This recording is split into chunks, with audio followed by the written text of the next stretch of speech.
मैं हूं अंकित अवस्थी।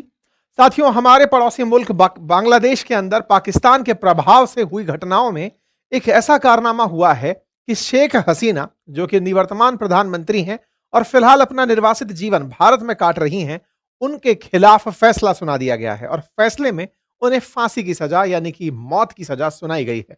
ये जो आप सड़कें सूनी देख रही हैं और यहां पर खड़ी हुई जो पुलिस देख रहे हैं, ये सभी तैयारी हैं शेख हसीना को मौत की सजा सुनाने की। ये जो तस्वीरें आप देख रहे हैं जिसके अंदर बांग्लादेश की सड़कों पर कोई नहीं है, आप जिस तरह का सन्नाटा आप यहाँ सड़कों पर नोटिस कर सकते हैं, यहाँ पर पुलिस की चाक चौबंद व्यवस्था जो बांग्लादेश में देख रहे हैं, ये तैयारियां थी अपने पूर्व प्रधानमंत्री शेख हसीना को मौत की सजा सुनाने की। आपके दिमाग में उड़ रहे पहला प्रश्न जो उठ रहा होगा वो यही, तो क्या इन्हें अब मौत की सजा मिल गई है? इसका मतलब इन्हें अब भारत से बांग्लादेश भेज दिया जाएगा, नंबर एक। नंबर दूसरा, क्या भारत ऐसा होने देगा? आज के सेशन में हम सारी बातों पर जिक्र करेंगे, क्योंकि शेख हसीना को आज डेथ सेंटेंस दे दिया गया है। और अब अगला प्रश्न यही बनता है कि क्या इस डेथ पेनल्टी के अगेंस्ट शेख हसीना के पास कोई ऑप्शन बचा भी है?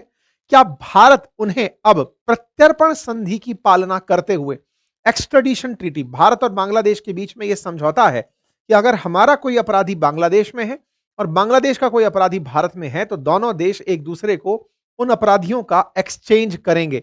तो क्या ऐसा करते हुए भारत अपराधियों के एक्सचेंज की नीति अपनाते हुए शेख हसीना को बांग्लादेश भेज देगा? आज के सेशन में हम आपके साथ यह जानकारी साझा करेंगे। साथियों, बांग्लादेश की राजधानी ढाका की एक इंटरनेशनल क्राइम ट्रिब्यूनल में 5 में से 2 मामलों के अंदर, बाकी मामलों में उन्हें उम्र कैद की सजा सुनाई जा चुकी है, लेकिन 2 मामलों के अंदर उन्हें मौत की सजा सुनाई गई है।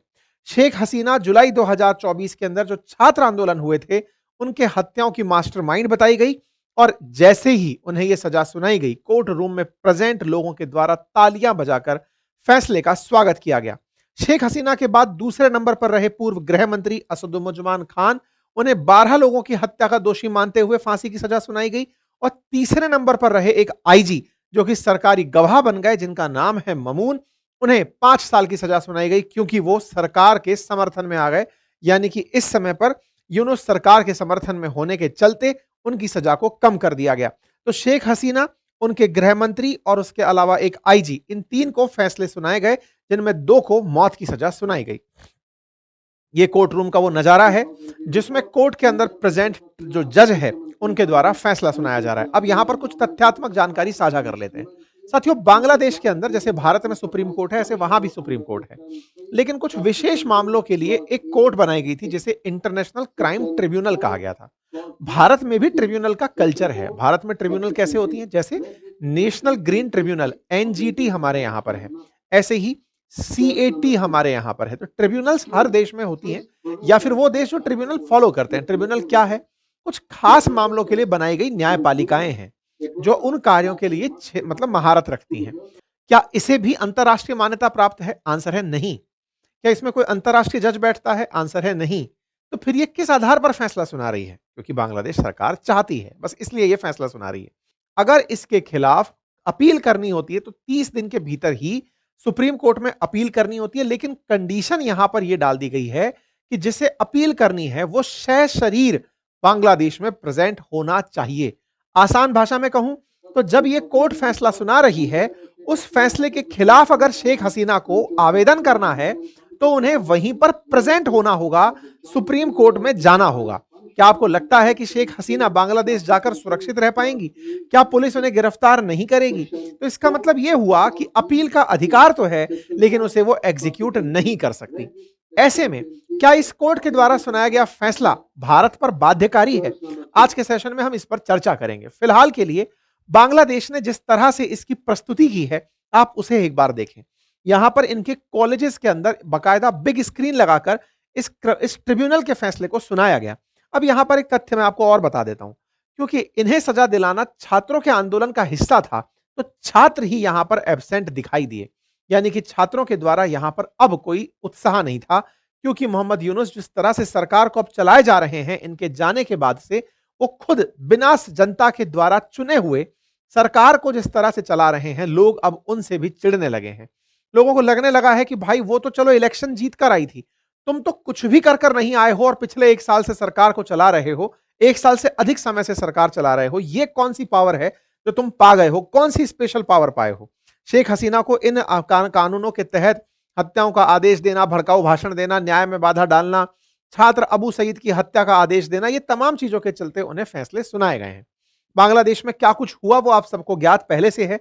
पिछले साल की बात है, जून से लेकर के अगस्त के बीच में बांग्लादेश में छात्रों का प्रोटेस्ट रहा, जिसके चलते बांग्लादेश में सरकार ने जब दमन करने का प्रयास किया, छात्र उग्र हो गए और उनके खिलाफ, प्रधानमंत्री के खिलाफ हो गए। प्रधानमंत्री देश छोड़कर भागी और भारत में शरण ली। भारत में बकायदा उन्हें पूरी तरह सुरक्षित रखा गया और इसी के खिलाफ जो छात्र यूनियन थे, उन्होंने एक अर्थशास्त्री को, जो कि नोबेल पुरस्कार कभी पाया हुआ था, उन्हें अपने देश के अंदर कार्यवाहक राष्ट्र अध्यक्ष बना दिया कि चलाइए, आप मुख्य सलाहकार बन के देश चलाइए।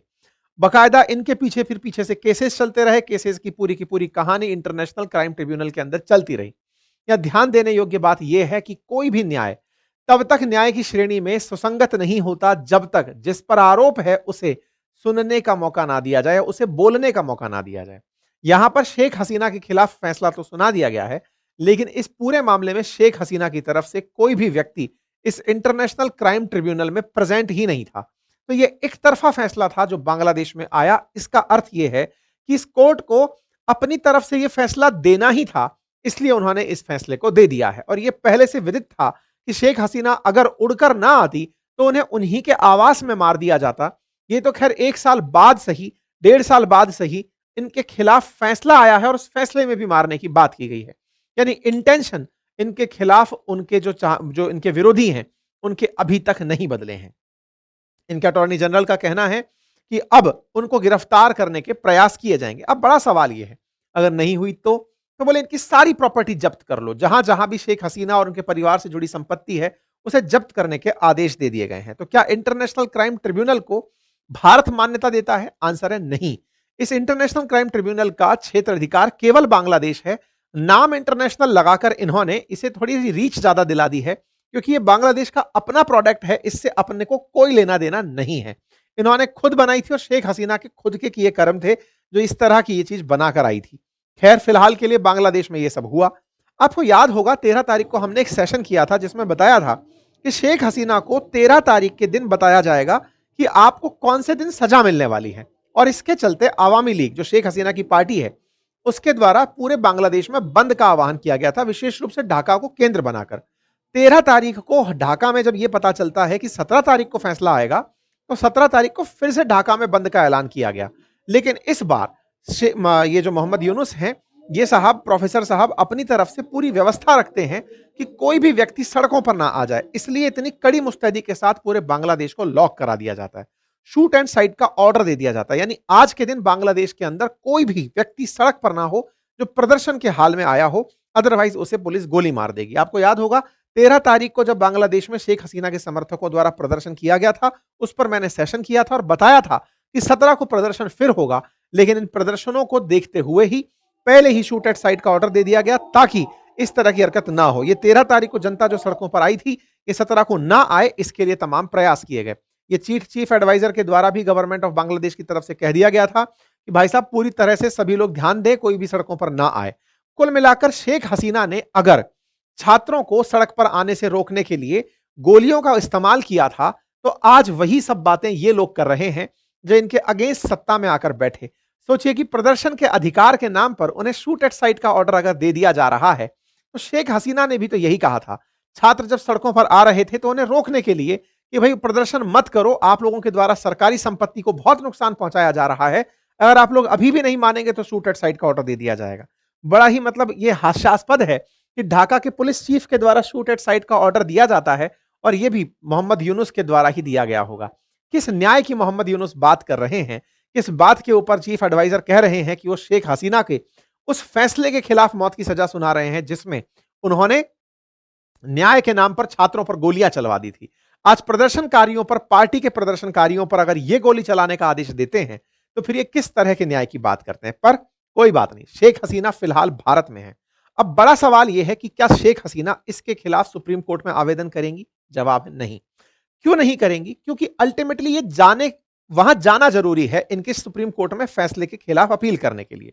तो ना तो ये ट्रिब्यूनल में प्रेजेंट थी और ना ही ये सुप्रीम कोर्ट जाएंगी। दूसरा सवाल, तो क्या भारत इस फैसले को मानेगा? जी नहीं, क्योंकि ये इंटरनेशनल क्राइम ट्रिब्यूनल कोई अंतरराष्ट्रीय कोर्ट का फैसला नहीं है, बांग्लादेश का अपना फैसला है। हम मानने के लिए इसे बाध्य नहीं है। अब सवाल यह है, अगर यहां से हमें सूचना दी जाती है कि साहब हमारी कोर्ट ने इन्हें अपराधी डिक्लेयर किया है, अब प्रत्यर्पण संधि के तहत इन्हें हमें हमारे पास भेजिए, तो क्या भारत प्रत्यर्पण संधि यानी एक्सट्रेडिशन जो ट्रीटी है उसका ख्याल रखते हुए शेख हसीना को बांग्लादेश को सौंपेगा? इसका जवाब भी है नहीं। आप पूछेंगे ऐसा क्यों? क्योंकि ये हमारे यहां पर राजनीतिक निर्वासन का जीवन जी रही हैं और राजनीतिक निर्वासकों पर कोई भी प्रत्यर्पण संधि लागू नहीं होती है। जैसे चाइना से परेशान होकर दलाई लामा भारत आए थे।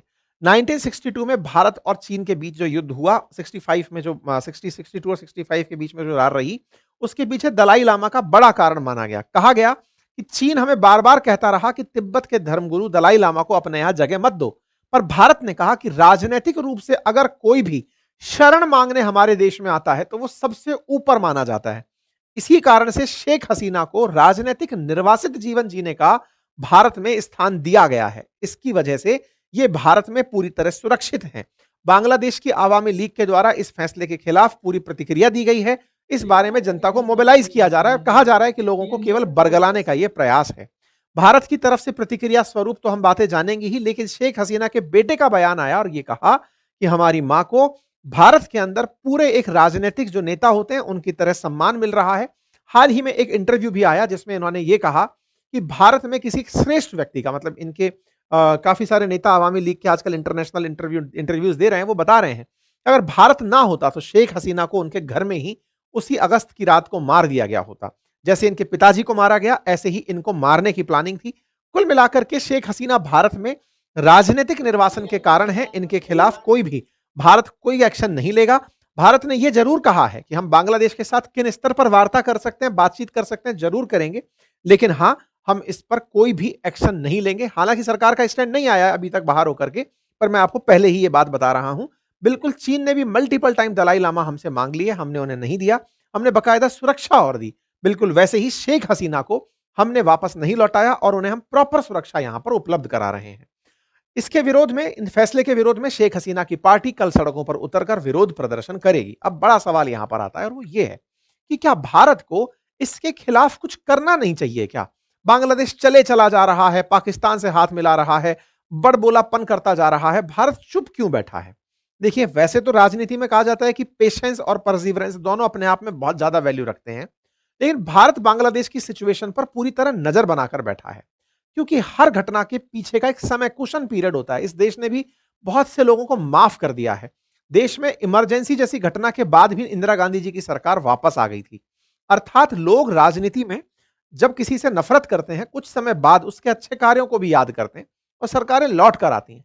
शेख हसीना के खिलाफ जिस तरह का बांग्लादेश में माहौल बनाया जा रहा है, वो ऑटोमेटिक इन्हीं लोगों के कर्मों के कारण डाइल्यूट होने लगेगा और फिर से शेख हसीना की मांग उठने लगेगी। भारत बस उस दिन के इंतजार में बैठा है। बाकी अन्य स्तरों पर भारत के द्वारा तमाम वो प्रयास जारी हैं जिसके चलते बांग्लादेश पर फैलाकर ज्यादा तेज ना उड़े। आप लोग इस विषय पर क्या सोचते हैं? अपनी राय जरूर कमेंट बॉक्स में दीजिएगा। चैनल पर नए हैं तो सब्सक्राइब कर लीजिए और स्टॉक मार्केट रिलेटेड जानकारी के लिए हमारे एप्लीकेशन बातें बाजार की को इंस्टॉल कर लीजिए। Thank you so much.